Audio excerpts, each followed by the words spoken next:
Hallo Dokter Wonderboom, dis lekker om saam met jou 'n bietjie tyd te spandeer rondom die groot gebeurtenis, nie net 'n gebeurtenis in my en jou lewe nie, maar 'n gebeurtenis wat vir die mensdom gebeur het rondom die kruis van Jesus, wat ons noem die Paastyd. En ons vertrou dat dit vir jou en jou gesin regtig 'n naweek en 'n seisoen van oorwinning sal wees op alle areas en dat jy jouself sal blootstel aan die waarheid en jouself sal herinner aan die waarheid van wat Jesus vir jou op die kruis gedoen het. Net so voordat ek aangaan, Sondagoggend het ons 'n baie groot diens hier buitekant op die gras onder die bome en ons wil jou uitnooi om hierdie diens saam met ons by te woon. Ons glo dit gaan vir elkeen in die gesin baie beteken. Ons het 'n drama, ons het dans, ons het 'n doop, ons het nagmaal, ons het elke liewe ding wat ons nodig het om te vier dit wat Jesus vir ons op die kruis gedoen het. So ons hoop, ons sien jou daar en nooi sommer jou familie en jou vriende en jou bure om saam met jou te kom. Jy hoef nie te registreer nie.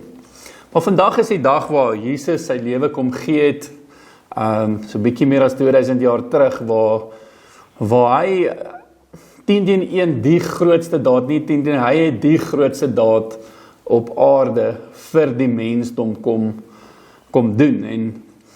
En ek dink, jy weet, daar gebeur baie groot goed in die wêreld en groot goed wat ons kan onthou, maar ek dink nie ons assosieer onsself met elke liewe een van hulle nie. Ons sien nie onsself as 'n gebeurtenis wat iets in my lewe losgemaak het nie, of so aan nie, maar ek dink wanneer ons praat van jy weet, ons moet onsself assosieer met iets, beteken dat ek identifiseer dat dit wat daar gebeur het, ook met my gebeur het.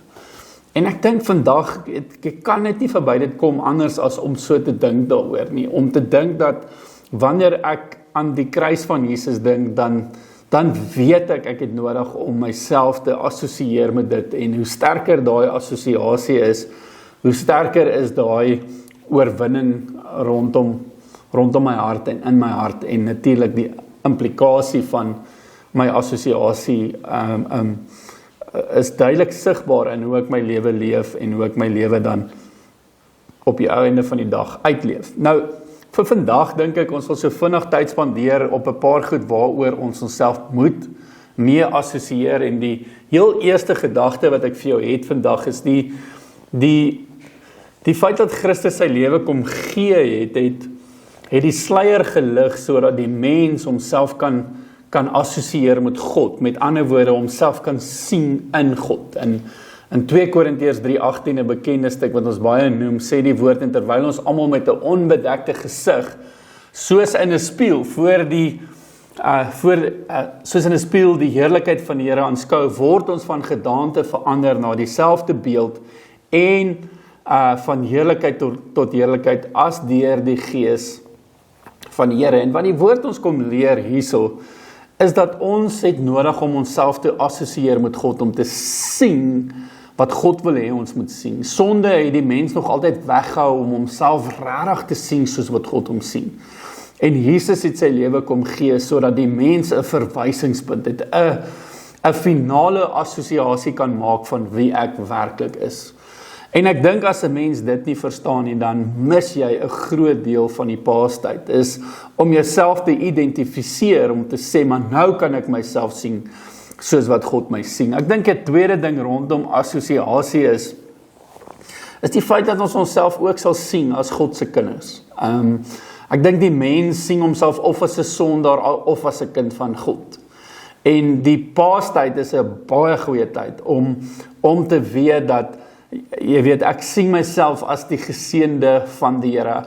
Ek weet jy kan onthou toe Israel uit Egipte uit moes trek, en die finale wonderwerk wat die Here gedoen het, is om die eerstgeborene van die Egiptenare se kinders se lewens te vat, en die Here duidelik vir Moses gesê het, hy moet vir sy mense sê, slag 'n lam en smeer hierdie bloed aan jou kusyn, en wanneer die Gees van God kom om die eerstgeborenes te vat, dan sal daai straf nie jou tref nie. Die dood sal nie daai gesin tref as die lamsbloed om die deur kusyne geverf is nie. En die mens vandag nog steeds het nodig om te sien wat daar gebeur het. God het daar kom sê, maar wanneer jy die bloed van Christus aanvaar in jou lewe, dan word jy die geseënde van die Here, jy word God se kind. Daar's 'n sterk assosiasie binne in dit om te weet of ek as 'n sondaar wil funksioneer en of ek eerder as 'n kind van God wil funksioneer, maar wanneer ek as 'n kind van God funksioneer, het ek nodig om vas te maak in my hart wat dit werklik beteken. En Jesus se dood het vir ons die waarde van die mens kom wys, en die waarde is vasgevang in die feit dat die Here ons sien as sy kinders. Galasiërs 4 vers 4 sê, maar toe die volheid van die tyd gekom het, het God sy seun uitgestuur, gebore uit 'n vrou, gebore onder die wet, om die wat onder die wet was los te koop, sodat ons die aanneming tot kinders kan ontvang. En omdat julle kinders is, het God die gees van sy seun in julle harte uitgestuur, en hy roep, Abba Vader.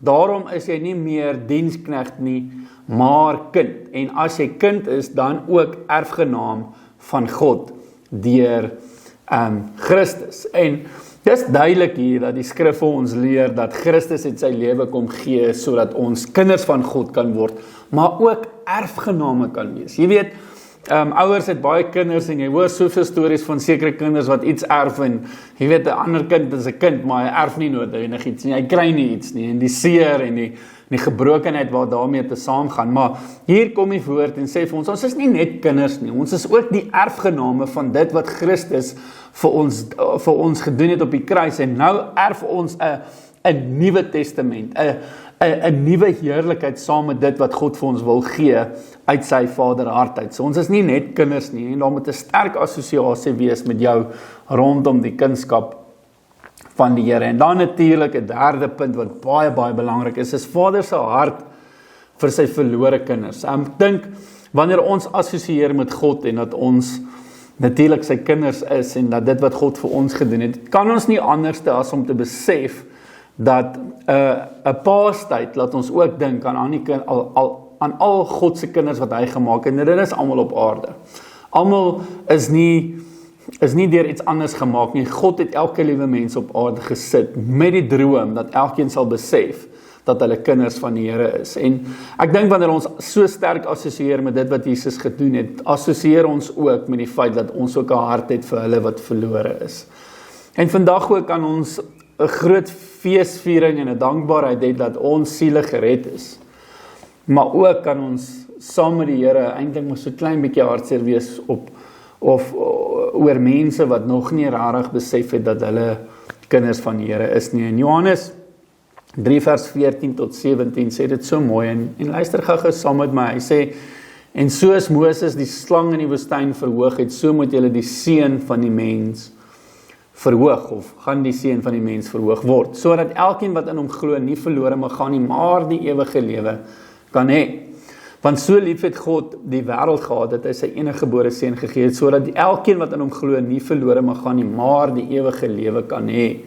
Want God het sy seun in die wêreld gestuur, nie om die wêreld te veroordeel nie, maar dat die wêreld deur hom gered kan word. Jy kan duidelik hoor dat Jesus het nie gekom om Christendom te begin en een of ander beweging te begin rondom Christendom nie. Jesus het primêr gekom om vir die wêreld te sterf, sodat elke liewe mens op aarde 'n kind van God genoem kan word. En ek en jy moet vandag besef dat daar ook 'n sterk roeping op ons lewens is, wat van binnekant afkom, van 'n hartseer wat ons ook beleef, en 'n passie wat ons beleef, rondom mense wat buitekant hierdie wil van die Here leef. Nou wat Sondag gaan betref, wil ek graag met jou kuier oor die groter konsep van die Here wat die hele mensdom kom vrymaak het, en jy kan dit nie mis nie. Vandag vier ons die feit dat Jesus sy lewe kom gee het, en ons kan kinders genoem kan word, en dis amazing. Sondag wil ek jy moet saam met ons kom vier die gedagte van die feit dat die Here ook vir die mensdom gesterf het, en ek vertrou dat jy hier gaan wees. En ons kan net so sit en dan bid ons net saam en ons sê vir die Here dankie vir vandag dat hy sy lewe kom gee het, sodat ons in oorwinning kan leef en kinders genoem kan word. So kom ons bid saam. Vader, baie dankie dat ons vandag net opnuut kan besef, dis die dag wat Jesus besluit het om sy lewe te gee. Hy was nie geforseer nie, Here, U was nie gedwing nie, U het gesê, hier is ek gaan nie stry nie, ek is die seun van God. Ek sterf vir die waarheid, maar ek sterf ook om elke liewe mens los te koop van sy sonde, en sodat elke liewe mens in oorwinning kan leef. En ons kom as U kerk vandag, en ons kom sê dankie, reg oor die wêreld, sê ons dankie Here vir U, wat U lewe kom gee het. Dankie dat ons dit hierdie hele naweek kan vier, dankie dat ons kan assosieer met hierdie dood van U, en weet dat ons saam met U gesterf het, en nou word ons kinders van Vader genoem. Ons loof U, Here, vir hierdie amazing groot daad wat U kom doen het, die opoffering, die pyn en die seer waardeur U beweeg het, sodat U op die einde van die dag ons kon vrykoop, sodat ons kan besef hoe waardevol ons is, en ons self kan sien in Christus, sodat ons kan sien wie ons werklik is. Ons loof U naam, Here, dat ons dit kan vier en dat U ons gered het. Help ons ook, Here, om U passie te ontwikkel vir hulle wat dit nog nie gedoen het. Help ons met wysheid en insig, Here, en ons sê vir U dankie, dat ons die lig kan wees, sodat ander ook hulle self kan sien, soos wat U hulle sien. Ons loof U daarvoor in Jesus naam. Amen. Ek hoop om op die einde van die dag jou Sondag te sien, en hoop jy bring 'n klomp mense saam. Bless jou, geniet jou naweek.